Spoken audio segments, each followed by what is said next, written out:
Let's go. We are in Parshat VaEtchanan. The Torah reading this week really, it's Shabbos Nachamu. We spoke on Tisha B'Av a little bit about Shabbat Chazon and the significance of the Shabbos being named for the Haftorah.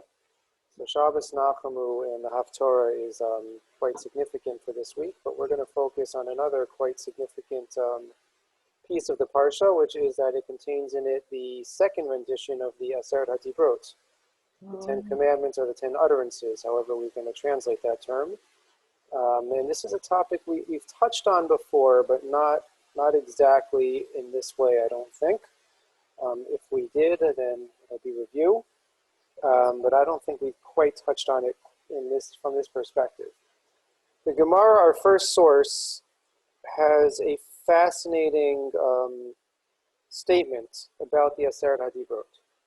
The Gemara tells us, and this is really based on a source we'll come to in another minute or so, but I wanted to introduce the topic, so we're going to start with the Gemara from Brachot.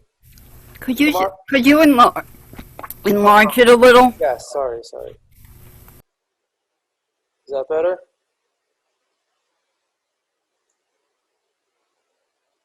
Okay, is that better? Yes. Okay. Yes, thank you. Okay, so the Gemara says, talking about the order of daily prayer, morning prayer. Korin Aseret HaDibrot, Shema, V'haya im Shamoa, Vayomer, Emet V'yatziv, Va'avoda, U'birkat Kohanim. So it says the order of the prayer, and this is what the Kohanim would say every day as they were serving in the Beit HaMikdash, is to read Aseret HaDibrot, the 10 Commandments, Shema, like the paragraphs of the Shema, Shema V'haya Shema Vayomer, Emet V'yatziv. Then they would go to the Avoda paragraph, which in our Amidah is Ritzei, the 17th bracha, I believe, U'birkat Kohanim. And then they would do Birkat Kohanim. This is the Kohanim, so they would say the folk Psukim, presumably with the bracha. Amar of Yehuda Amar Shmuel, Af bigvuin bikshu likrot kain. They wanted to follow the exact same pattern outside of the Beit HaMikdash. Ella shekvar bitlum mipnei ta'aromet hamini. But it's already been nullified, specifically the 10 Commandments, because we say everything else we know, specifically including the 10 Commandments, was already nullified or canceled out of a concern for what the heretics would say. Tanya Nami Hachi, Rabbi Natan Omer, Bigvulin Bikshuli Grokain, Ela Shekvar Bitlum, Mitnei Taromet Hamini. So we have another rabbi who quotes the exact same tradition, that they already nullified the inclusion of the 10 Commandments outside of the Beit HaMikdash because of the claim of the heretics. Rabba Bar Chana Savar Lemakbiunu Besura Amar Le Rav Chisda Kfar Bitlu Mipnei Taromet Hamini. So even further away in Surah, right, which was in Bavel, they wanted to nullify it, and there also they wouldn't let him because of the claim of the heretics. So first of all, why would there be a difference between Surah and other places outside of the Beit HaMikdash, presumably Eretz Yisrael? Any thoughts on that?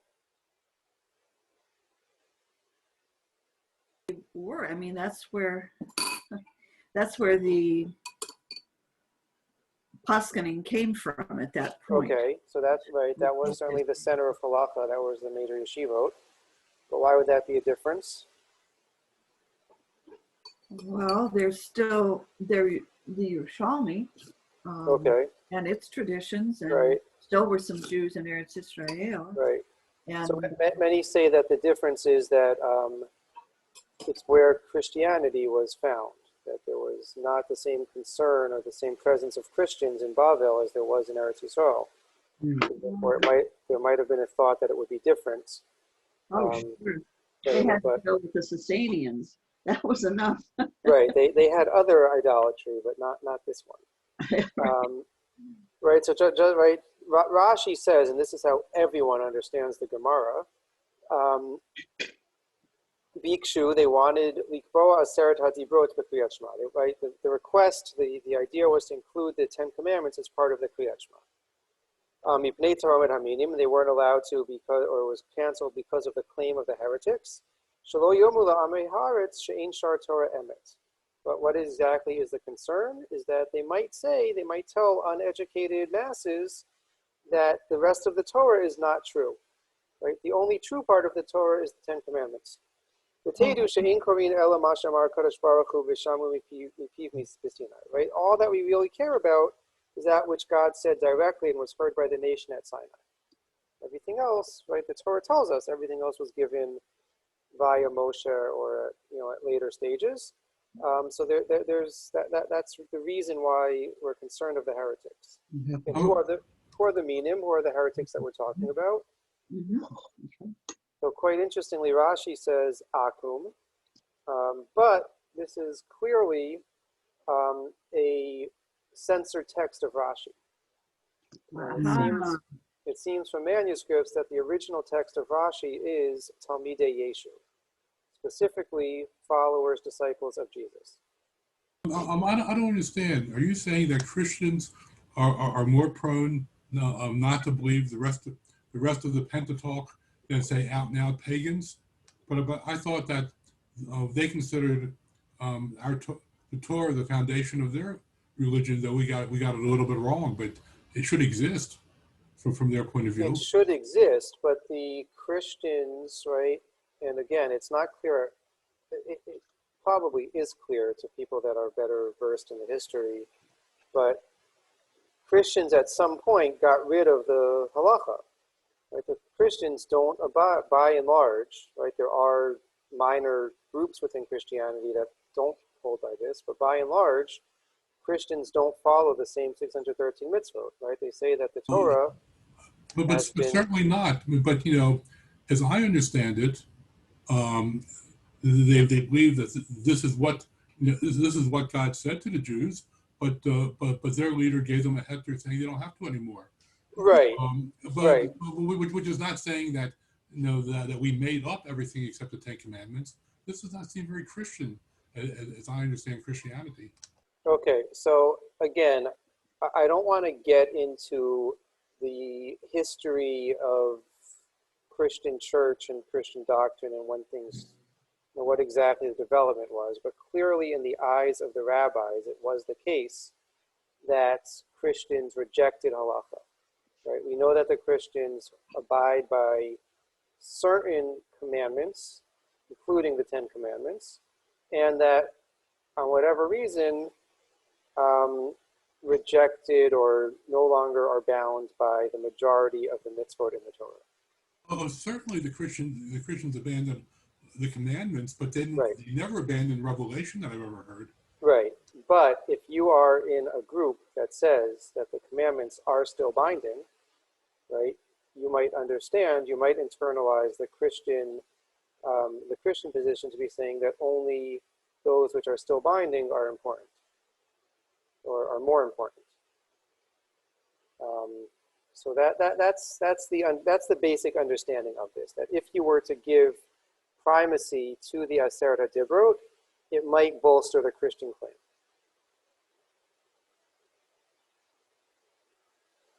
Okay, so that's how everyone understands this Gemara. And the question is, let's just interestingly, let's look at source number 3. The Gemara in Pesachim, which I'll just give you the English on the screen. Gemara in Pesachim also talking about Kriyat Shema. And we know that when we say the Kriyat Shema, we add in the pasuk of Baruch Shem Kavod Malchuto Le'olam Va'ed, which is not found in the Torah along with the rest of the Shema. So the Gemara is asking, how exactly are we supposed to say the Shema? Korchin et Shema. So the phrase that the Mishnah uses in describing the service or the part of the davening, which is the Shema, is Korchin et Hashma. Does anyone recognize that word Korchin? For Korach, from Pesach. Yes, no? from Pesach. Korach means sandwich. korchin. We sandwich the Shema. What does it mean to sandwich the Shema? So Amar Yehuda Omim Shema Yisrael Hashem Elokeinu Hashem Echad V'lo Hayu Mafsikin. Right, that you just say Shema and there's no interruption. You go presumably straight to V'ahavta et Hashem Elokecha. Rava Amar Mafsikin Hayu Ela Shayu Omim Hayom Al Vavecha D'Mashma Hayom Al Vavecha V'lo Machar Al Vavecha. Or maybe he said you just say the first pasuk and that's it. And Rava says no, you would say the next pasuk. Tanu Rabbanan Ketzad Hayu Korchin et Shema Omim Shema Yisrael Hashem Elokeinu Echad V'lo Hayu Mafsikin Divrei Meir. Yehuda Omer Mafsikin Hayu Ela Shayu Omrim Shelo Hayu Omim Baruch Shem Kvod Malchuto Le'olam Va'ed. Right. So now Rabbi Yehuda says that we would not stop, meaning they would say the entire paragraph, not just the first pasuk, but he says they would also add in Baruch Shem Kvod Malchuto. But Anan my time Amin Anlei. So why do we say it? Kitudari Rabbi Shimon ben Lakish, Rabbi Shimon Lakish, Vayikra Yaakov v'Banav Vayomer Yasu v'Agira Lachem. Right. The story that I'm sure we've all heard at some point, that when Yaakov is on his deathbed, he gathers all of his children, and he says to them, I'm afraid that just like with Abraham, one of his sons was chosen to continue the Masorah and one was kind of rejected, and same with Yitzchak, I'm afraid the same thing is going to happen to me. Right, maybe one of you did something improper, and so the children say to him, Shema Yisrael Hashem Elokeinu Hashem Echad. They say, no, we all believe in God, we all believe in the Torah, we're all going to follow it. And then Yaakov answers, Baruch Shem Kvod Malchuto Le'olam Va'ed, Baruch Hashem, thank God that's the case. So how do we deal with this, right? How do we include this pasuk, or this sentence, which isn't part of the paragraph of Shema in the Torah? Ami Rabbanan Hechai Navid. So the rabbis asked, what should we do? Rabbi Omer, Mashal Lebat Melech Shehi Hericha Tziki Kedera Im Tomar Yeshla. How's that translated exactly? It's analogous to the daughter of a king who smelled the fragrance of the dried spices, stuck to the bottom of the pot, and craved to eat them. What can she do? If she tells her servants, give it to her, she will be disgraced, as the dry spices are contemptible food. However, if she does not say she wants to eat them, she will endure suffering. The servants began to bring them to her surreptitiously. One should conduct himself in that manner in similar cases of uncertainty. Rabbi Abahu said, the sages institute that the people should recite it aloud due to the grievance of the heretics. Due to the grievance of the heretics. It was instituted to prevent the heretics from claiming that the Jews are secretly reciting inappropriate statements. The Gemara adds in Ardia, where there are no heretics, they recite it secretly even now.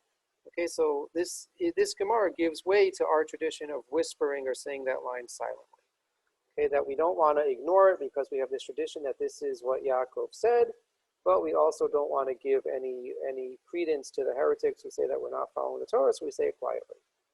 So interesting that we have at least two cases where the Taromet Haminim, the claim of the heretics, dictates our practice, even though seemingly there is legitimate reason to do as they wanted to do, but it's only because of the claim of the heretics that we don't. So, how come we're not concerned about heretics on Yom Kippur? You specifically weren't on Yom Kippur. I could think of a lot of places where heretics could have a field day. No, because we say Baruch Shemay. Oh, we said it's allowed on Yom Kippur. Right. Just specifically with Baruch Shem. So the explanation is because in different traditions, it's either Yaakov or the angels who said this line Baruch Shem Kavod, and on Yom Kippur we climb to we are elevated to the status of angels, so therefore we're able to say it. Are we talking about angels or heretics? Yeah. So heretic, it's a claim of the heretics, and maybe that's the explanation I've always heard. I honestly I didn't think it through as to why don't we care about the claim of the heretics on Yom Kippur.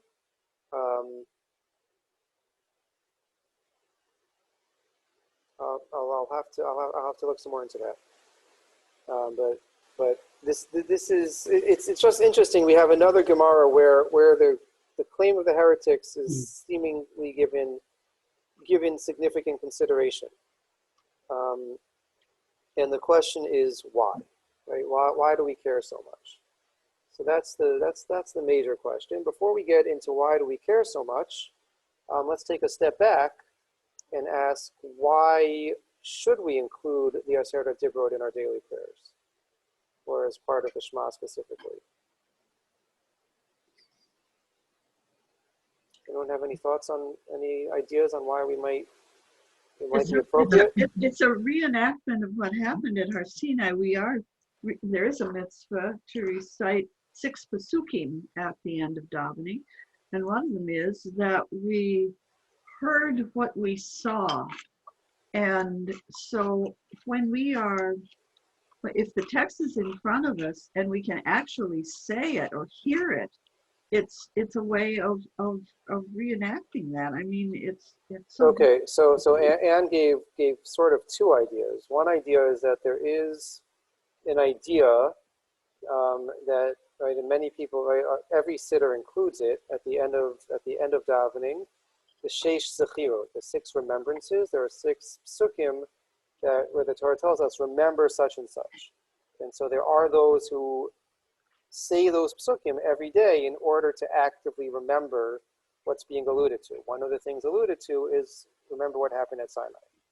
So that could be it. And then the second thing you said, which may or may not be connected, is to sort of relive the experience, to recreate the experience of Sinai. Any other thoughts on why it might be appropriate?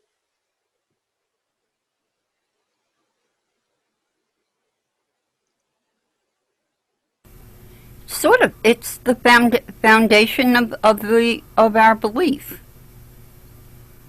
The 10 Commandments is the foundation of our belief. Yeah, so some say that, right? That there's something in the content, right, of the 10 Commandments that seems to be super special, right? Why did God reveal these 10 to the entire nation, right? Depending on how you count them, right? There's major debates about how the 10 Commandments should be counted, and if they're commandments at all, 10 utterances. But if we include Anochi Hashem Elokecha as one of the 10, I am the Lord your God, so then there seems to be a faith statement which would tie into the Shema as well. And by saying them every day, it's kind of a reminder to remember them. Yeah. Remember to do them. Yeah. That's what Klal Yisrael heard. Mm-hmm. So that gives it the most importance. Right. So the explanations are along these lines, right? There's some who point to kind of it's evoking or recalling the experience of Sinai. That obviously that was a momentous event and something that we should remember regularly and frequently, or that there's something in the content of the 10 Commandments that makes them special and unique. So just a couple of midrashim that kind of point to that. The first is the Yalkut Shimoni, source number 5. It's Kol Hadvarim, all of these things. Yelamed Sha'amar Hamakom Aseret Hadibrot B'dibor Echad. This teaches that God said all 10 commandments or all 10 utterances B'dibor Echad, in one utterance, right? Kind of like we say in L'chad Zodi, Shamor V'Zachor B'dibor Echad. Right? That everything was said all combined into one. In a way that humans cannot communicate. We need to differentiate each word and each idea and each syllable, but God was able to convey the totality of the 10 in one burst of something. Shene'emar et kol hadvarim, right? So it says all of the words in the plural.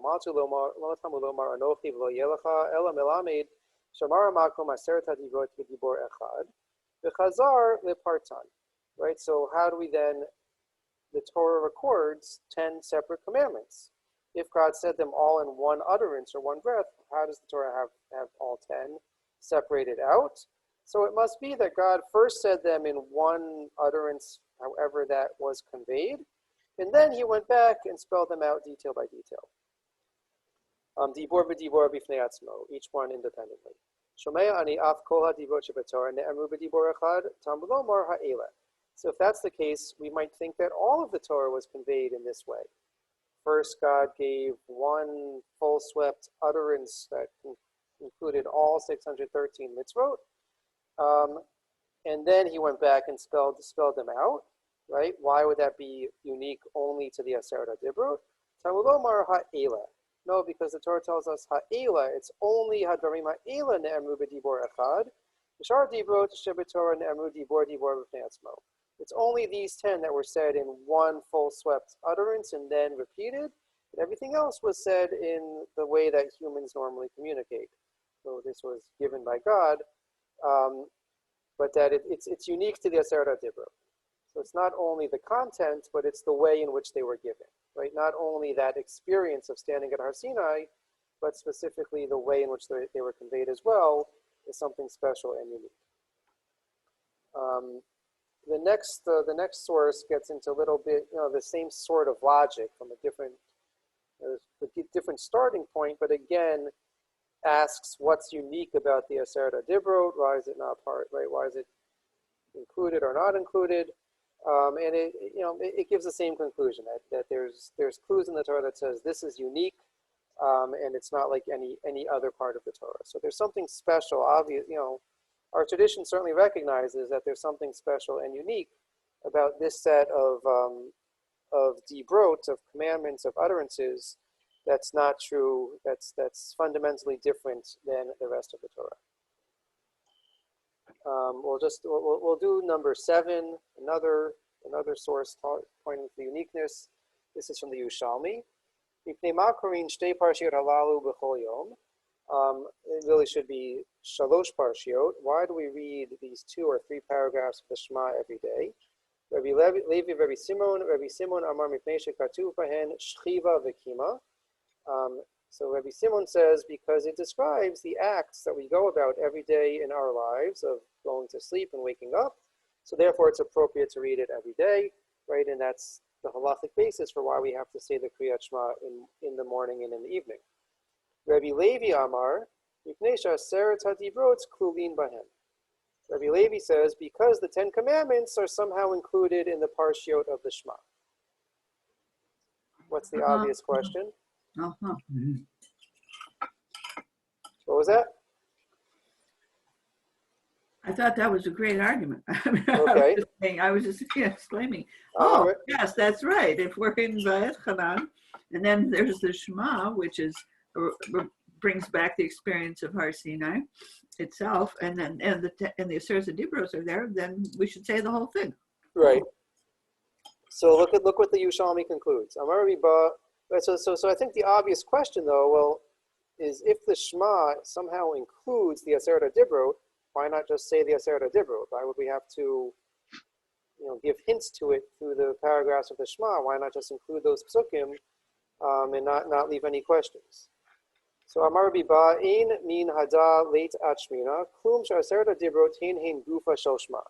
Right. So he says that the Aseret HaDibrot are the essence of the Shema. Rav Matna Rabbi Shmuel bar Nachman Tarvayhun Amrei B'din Hayashi Yukorin Aseret HaDibrot B'chol Yom. Right, because these 2 rabbis, Rav Matna and Rabbi Shmuel bar Nachman, both say that we should have read the Shema every day, the Aseret HaDibrot every day. Mipnei ma ein korin otanu, mipnei tanat aminim. And why don't we? Because of the claims of the heretics. Shelo yehu omrim elu levadan nitnu lo leMoshe b'Sinai. So they shouldn't say that these alone were given to Moshe at Har Sinai to the exclusion of the rest of the Torah. Rabbi Shmuel bar Nachman b'shem Rabbi Yehuda bar Zvuda b'din hayashu korin parshat Balak uBilam b'chol yom mipnei ma ein korin oto shelo lahatriach et hatzibor. Says also we should have read the story of Balak and Bilam when Balak hires Bilam to come and curse the Jewish people. And why don't we? Because that would be a tircha. That would be too burdensome. To include that entire parsha every day in our davening means that shul would run for 4 hours every day. And that wouldn't be fair. Okay, so back to our focus on the Aseret HaDibrot. Why, according to this, do we not include the Aseret HaDibrot in our daily recitation of the Shema?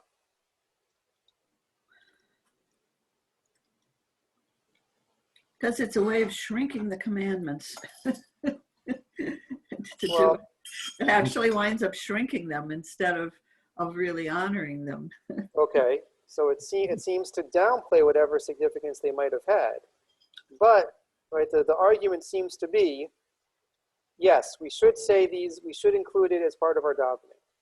But we have a concern about the heretics having a negative reaction to that, or having a misinterpretation of that. So, since the ideas of the Aseret Dibrot are already included in Shema, we don't want to give rise to any controversy. So we'll just keep the Shema as we know the Shema, and not include the Aseret Dibrot because it's already there. Had it not already been there, had it not been alluded to, we would have a much bigger problem. And, right? Presumably, we would have to include it in some way and deal with the heretics. But since it is alluded to in the Shema, we can do away with any, we can mitigate the concern about the heretics' claim by just saying the Shema without the Aseret Dibrot. Everyone got that? How do we feel about that? I don't understand how the Aseret HaDibrot is contained in the Shema. So this passage in the Yerushalmi, you see the 3 dots on the source sheet? The 3 dots go through it. Go through how each one of them is alluded to. Some of them are quite a stretch. Yeah, if you, there's a, I see. this is all based on, or a lot of it is based on a shir I heard from Rabbi Yitzchak et Shalom. There's a link at the top of the source sheet. It's about 25-minute podcast that you can listen to, and he goes through how they do it, how the Yerushalmi makes that connection. It's interesting. I'd love to see it. Yeah. But it's beyond the scope of for tonight. If you go in that link, you can listen to him. He also, on the page, there's his source sheet, which shows, he kind of maps out how each of the 10 commandments is alluded to somehow in the Shema. Okay? So that's your bonus. Yeah, go ahead, Gary. How did Balak and Balaam come into this discussion as opposed to 100 other verses I might think of which are just as relevant? Yeah, so what's so special, right? Why the Havamina for Balak and Bilam? Any thoughts on that?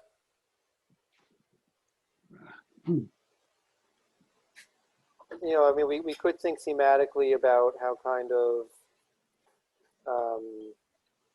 it's proof of God's constantly giving protection to the Jewish people. It's proof of the blessings that are deserving to us. There's what there. I think we're going to have to put the question on hold perhaps till we come back to Parshat Balak next year. But yeah, why that specifically? It's a good question. It's a way of proving the divine origin of the Torah for some, because there's absolutely no mention of Moshe actually having heard this or right. I think we mentioned that the Chasam Sofer, if I'm remembering correctly, uses that story as his big proof of the divine origin of the Torah. Right? It could only be that God, right? Because there's no way that anyone else would have known about it. And this is proof that God gave us the Torah and told us what was going on, even when we were oblivious to it. And this argument will convince the heretics. So again, it wasn't excluded because of the heretics. Balak and Bilam, according to this, was excluded because it was too burdened. It was too long. Right? There's no concern raised in the Balak and Bilam story about heretics in this source. It's only concern about the length. Okay, so interesting next step. And this again, this is based on what I heard from Rabbi Et Shalom in the Shir. He said this in the name of Professor Ephraim Orbach. And so the suggestion was based on the following Midrash from Yalkut Shimoni, which is commenting on the story of Korach. Okay, so we're going back to Parshat Korach now. Vayakilu al Moshe ve'al Aharon. They assembled. Korach gathered his followers. And they gathered in front of Moshe and Aaron. We're in source number 8. Hikilo aleim kihilot, ve'amru bo'u v'nodia lachem ma'asav shel ben Amram. They gathered great masses of people, and they said, we're going to show you what Ben Amram did. Right? They refer to Moshe here as Ben Amram, which presumably is meant to be some diss on him. I'm not sure how that exactly is a diss, but they don't say Moshe, they say Ben Amram. Hikol eida kulam kedoshim. Right? So then Korach's next the next pasuk says, right, the entire assembly is all holy. Atem levadchem kedoshim, halo kulanu nikdashnu b'Sinai. Shnemar lech el ha'am v'kidashtam. So Korach says to Moshe and Aaron, are you alone sanctified and holy? The entire nation was sanctified at Sinai. As it says, go to the nation and sanctify them. Uchshenitnu lanu aseret hadibrot, kol echad ve'echad mimenu haya yonek mehar Sinai. When the 10 commandments were given to us, each Jew, right, suckled 10 commandments, suckled God's word from Sinai. V'lo natan lanu ela aseret hadibrot. And all that God gave us at Sinai was the 10 commandments. V'lo shem chala, v'lo sham truma, u'masrot, v'lo sham tzitzit, shamanu ela me'atzmecha ata omer kedei la'asot shvara le'atzmecha. There was no mention, right? These are all mitzvot that are either right before or right during Parshat Korach. So there was no mention at Sinai. The rabbis are saying, Korach said to Moshe, there was no mention of the mitzvah of challah, of truma, of what else does he mention? Maser, tzitzit, right? God didn't mention any of that. Ela me'atzmecha ata omer, kedei la'asot shvara la'atzmecha. You created these mitzvot on your own in order to give yourself more authority, more power. La'asot kivod la'aron achichan, to give honor to Aaron. You made it up. Where is this coming from?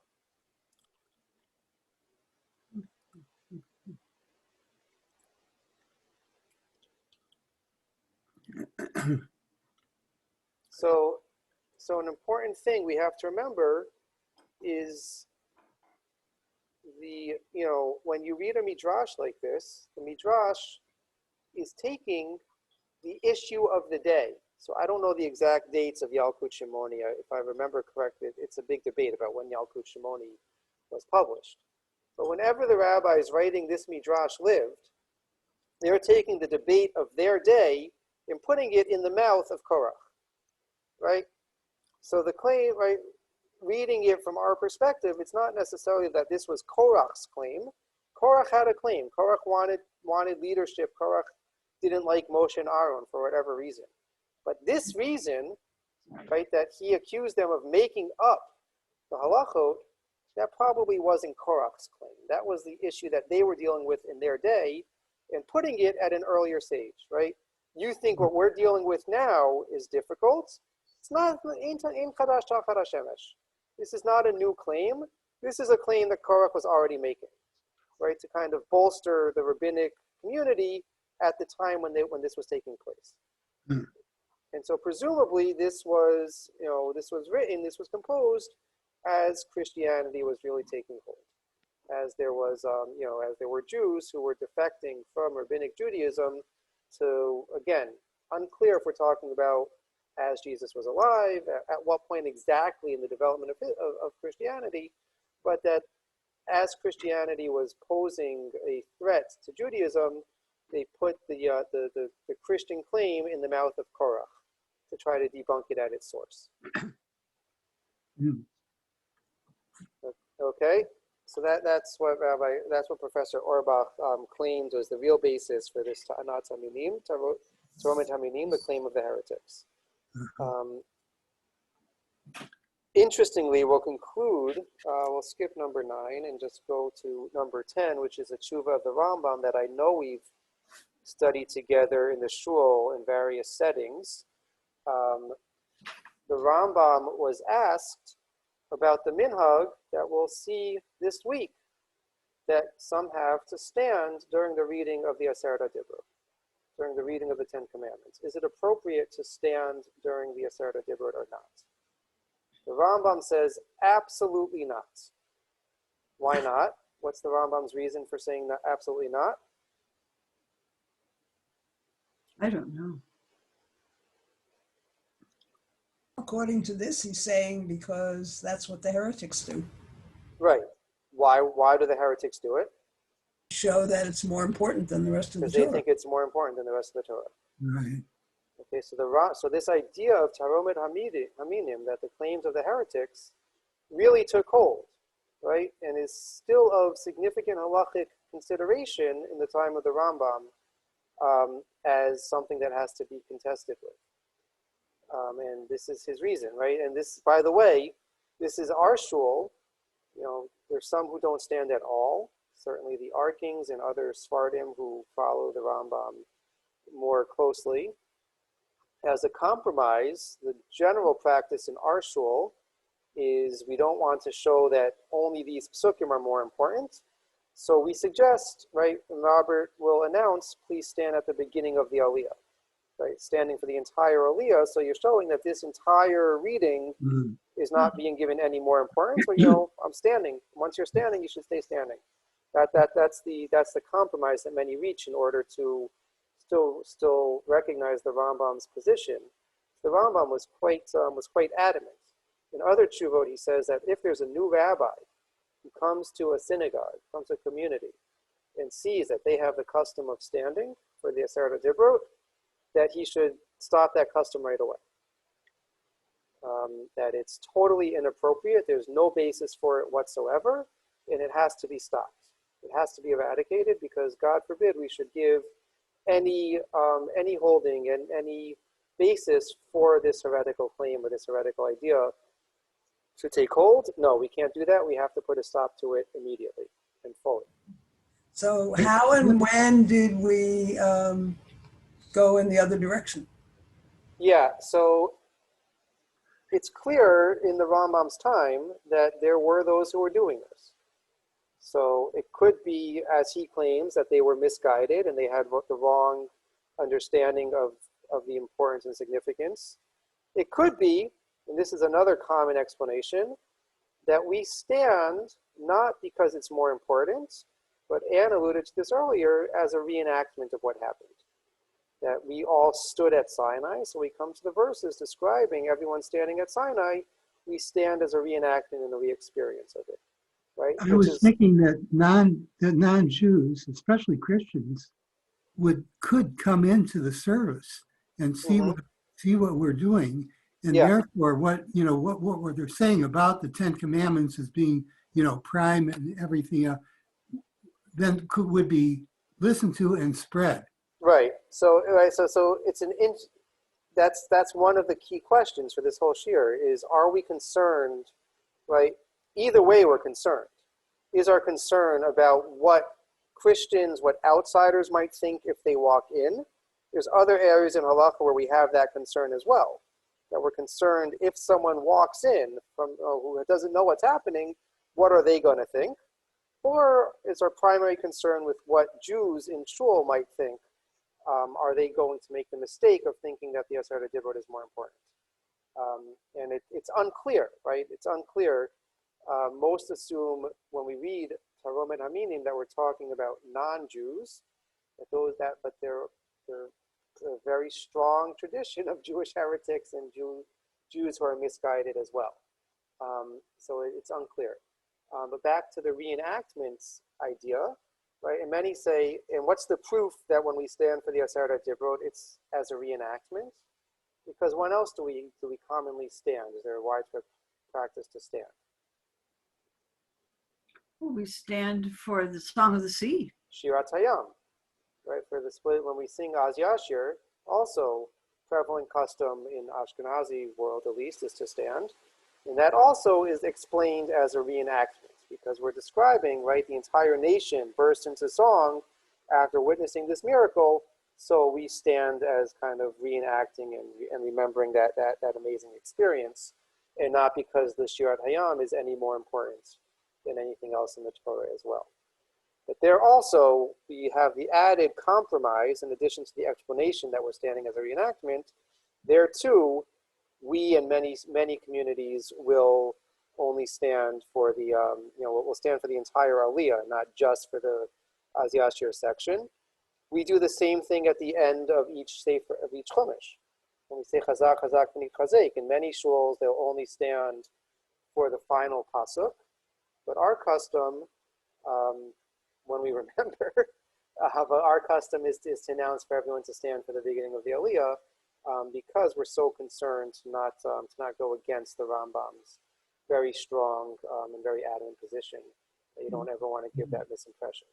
Mhm. So I thought this was this is an interesting idea about how concerned do we have to be with the minim, right? Added interesting discussion. When we talk about these minim, these heretics, do we mean Jewish heretics, or are we referring to people completely outside the fold, right? Are we concerned more with Jews who may be misguided or who may get the wrong impression? Or are we concerned if a Christian, if a non-Jew, if an atheist walks in off the street and sees us, are they going to come to any wrong conclusions about what Jews believe? So that's one interesting question, right? But given whoever the intended audience is, and it could very well be that it's both, why are we so concerned about it? Why are we concerned about people with misguided thoughts dictating to the point that they dictate our practice and seem to go against what many great rabbis thought would have been more appropriate and would have been the proper way for us to daven and the things for us to include in our prayer. It's a fascinating discussion. So I think it's a really fascinating topic of discussion. And we always have to be wary and aware of how we're presenting ourselves to, I'll say to the outside world, but I think we need to include in that both Jewish outsiders and non-Jewish outsiders. We talked about many times making Kiddush Hashem and Chilul Hashem, and also in our practices, we don't want to be the cause of someone getting a wrong understanding of why Jews do what they do. Could I offer one more thought, please? Please. Over the years, there have been a lot of controversies about whether one should display the 10 Commandments in this country, right? But it's a very interesting thing. I don't know if you've noticed it, but if you see their version of the 10 Commandments, they omit a very interesting phrase in the first commandment. You mean Christian? They say, whoever comes up with these, right, say, I am the Lord your God. You shall have no strange gods before me. Right. That's why there's a difference in the numbering. They combine those two together. And what do they omit? Who brought us up out of Egypt. Right. And it just occurred to me that that is the logical conclusion of the interesting cultural environment fact that the 10 Commandments do not mention Eretz Israel. They do not mention the temple. They do not mention sacrifices as such. I mean, to us, of course, it says Shabbos and so on. So, but if somebody reading it and is unaware of that, they wouldn't necessarily see that as a reference to it. Anyway, but that is omitted. The mention of living in a desert is omitted. The mention of planting, agriculture is omitted. In other words, of all of the portions of the Torah that are really interesting to people, it is possible for them, you see, to omit our history altogether by taking that phrase out. And you've raised so many interesting questions. I hadn't put this together in my mind before, but the 10 Commandments are easy prey for them. Because there aren't all of these other associations. It's just that's lifted true. Out, That's true of again, not getting into any polemics but Christianity in general, right? Oh, for sure. Most of the mitzvot, most of that which is there's certainly other demands that Christianity puts on its followers, but removed a large swath of what Torah life is. And I'm sure if anyone, people listening to this recording could get me in trouble and say that, but I think you all understand what I'm saying. Just very interesting corollary discussion here is, and you mentioned the whole debate about this public display of the Ten Commandments. Mhm. And it's fascinating if anyone has ever read the Lubavitcher Rebbe's approach to this, because he was in favor. He said anything that brings religion into the public discourse is a good thing. Mhm. He was an advocate of school prayer, not that people should be forced to say the Lord's Prayer or whatever, but that there should be time allocated in public school for people to offer private prayers, because he was such a strong advocate and proponent of bringing religion into the mindset and the discourse of society, that he was very much in favor, even if Rabbi Shafran was in favor of prayer in the school. Yeah, even if it did, they, perhaps support these claims that the Rambam is so strong against, that it emphasizes the Ten Commandments over the rest of the Torah in a way that our Jewish tradition isn't necessarily comfortable with, but that he thought that this far outweighed any negative, was bringing that awareness and that cultural sensitivity to the place of religion. So it's a fascinating side topic on this year. So anyway, we're at the end of our time. Next week, looking forward to learning again. I'm not sure if I'll be broadcasting from Baltimore or camp. I'll be at camp for Shabbos. Sunday night is the play. Oshra has a starring role as narrator number 26 in Joseph and the Amazing Technicolor Dreamcoat. Matan, I think, is one of the sound guys, so I have to be there for the play. I'm not sure exactly when I'll be back in town, but in any case, we'll connect virtually next Tuesday night. I will not be here for Shabbos, so I'll miss seeing everyone in shul over Shabbos, but you will offer explanations to people as to why we're standing at the beginning of the Aliyah, not just for the Ten Commandments, and continue this conversation then. Have a good night. Rabbi? Yes. I would like to see this year with non-Orthodox rabbis and congregants. I think it would be a whole barrel of interesting things. Great. So set it up. Set it up. I'll be there. Thank you so much. All right. Have a good night, everybody. Good Shabbos. Yeah. Tell them to break a leg if it seems appropriate. Yeah. Enjoy the play. We already have one broken bone. We're going to avoid any more. Oh. Basketball injury to Israel. So we're going to we'll avoid bone breaking references. Okay. But thank you. Thank you so much. Okay. Good night.